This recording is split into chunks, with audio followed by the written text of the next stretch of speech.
যুক্তরাষ্ট্র এবং কানাডার চলমান বাণিজ্য যুদ্ধ এখন এক অদ্ভুত রাজনৈতিক ও কূটনৈতিক নাটকীয়তায় রূপ নিয়েছে। মার্কিন প্রেসিডেন্ট ডোনাল্ড ট্রাম্প ট্রুথ সোশ্যালে একটি পোস্টের মাধ্যমে কানাডার সাথে থাকা ঐতিহাসিক লেক ওন্টারিও এর নাম পরিবর্তন করে লেক আমেরিকা রাখার হুমকি দিয়েছেন।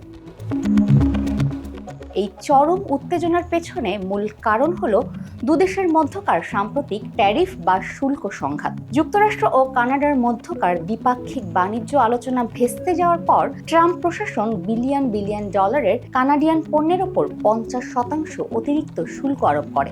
এর জবাবে কানাডার প্রধানমন্ত্রী মার্ক কার্নি ও ওন্টারিওর প্রিমিয়ার ডাকফোর্ড মার্কিন চাপের কাছে নতি স্বীকার না করার শক্ত অবস্থান ব্যক্ত করেন। তারা ওয়াশিংটনের বিরুদ্ধে কানাডার গাড়ি, স্টিল এবং অ্যালুমিনিয়াম শিল্পকে ধ্বংস করার চেষ্টার অভিযোগ তোলেন।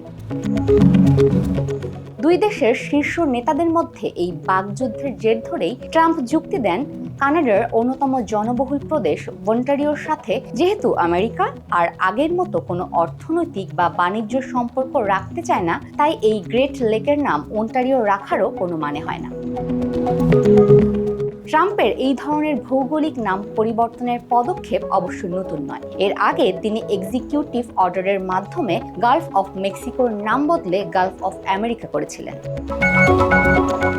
কানাডা ও যুক্তরাষ্ট্রের অর্থনীতি ও সাপ্লাই চেইন গভীরভাবে যুক্ত হওয়ায় বিশ্লেষকরা মনে করছেন এই ধরনের শুল্ক যুদ্ধ ও নাম বদলানোর চাপ কেবল কূটনৈতিক সম্পর্ককেই বিষিয়ে তুলছে না, বরং সাধারণ ব্যবসায়ী ও ভোক্তাদের ওপর চরম অনিশ্চয়তা তৈরি করছে।